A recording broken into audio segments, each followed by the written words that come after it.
Hello chaps, and welcome to my build update number 1 for the Airfix 1/24 scale Orca Typhoon Mk.1b kit number A19002. This is the second kit that I'm building for the Spiffy Tiffy buddy build that I'm hosting here on YouTube and on Facebook. So let's get on with the build. First I wanted to get down the sprues, because there's a lot of sprues, a lot of plastic, so I just started putting parts together. That's the rocket assemblies and the rails.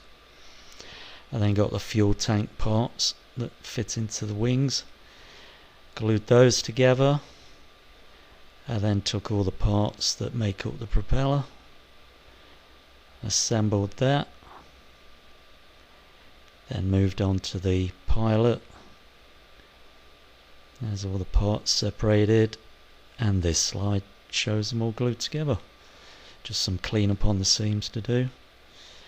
Then I got all the engine block parts, cut those off the sprues, glued those together, and doing this is just a quick way of making it feel like you're getting on with something. It's a massive kit, 509 parts and 14 sprues.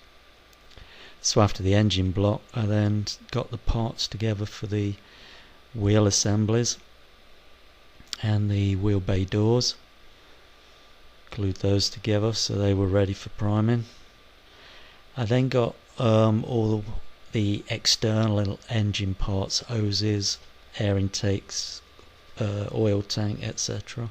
Glued those together and started on with the ailerons, flaps and elevators. There they are glued together. After that it was some upper wheel well structure, and then the magazine boxes. There are all the parts. As you can see, there's a part missing for one of the boxes, so I've had to contact Airfix and I'm still waiting for that. I then assembled the two side walls of the fuselage. That's the inside walls, and then started to build the framework for the cockpit assembly.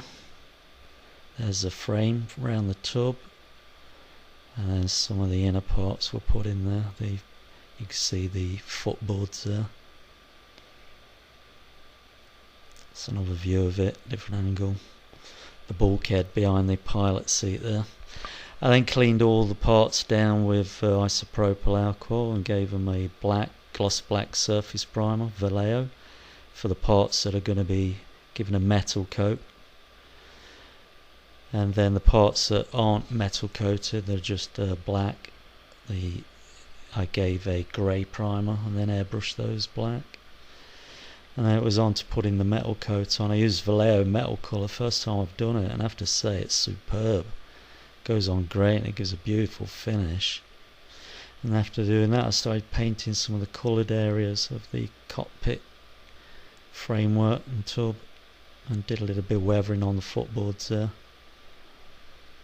Stuck in the steering column, and then started detailing all the parts that go into the tub, the consoles, compass, instrument panel. Did some dry brushing to make it look weathered. Stuck in the decals and put in some clear coat to simulate glass dials. And I did the fuel tank there, did a little bit of a oil tank, did some oil streak on it. There's the pilot's seat, finished with a leather sort of finish. And it was on to put in seat belts. So I got an Edward fabric set that was kindly sent to me by Bill Ray. Thank you very much, mate. There's the seat belt all assembled. First time I've done PE, and I was pretty pleased with the result. And then I assembled all the seat in the bulkhead behind it, the armour plating, the oxygen tank, air cylinder there, and that was it. That was the final assembly of the cockpit, all done. The next thing for me to do is move on with the engine assembly, which I will show in build update number 2. But let's just continue looking at this assembly from different views so you can see how it looks.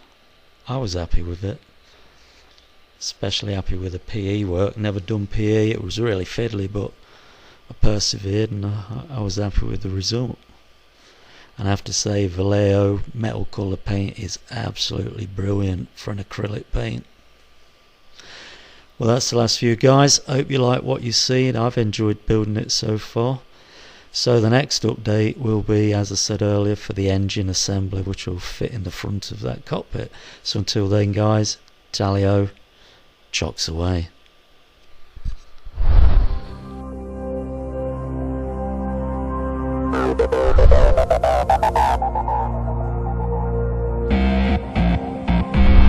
Bye.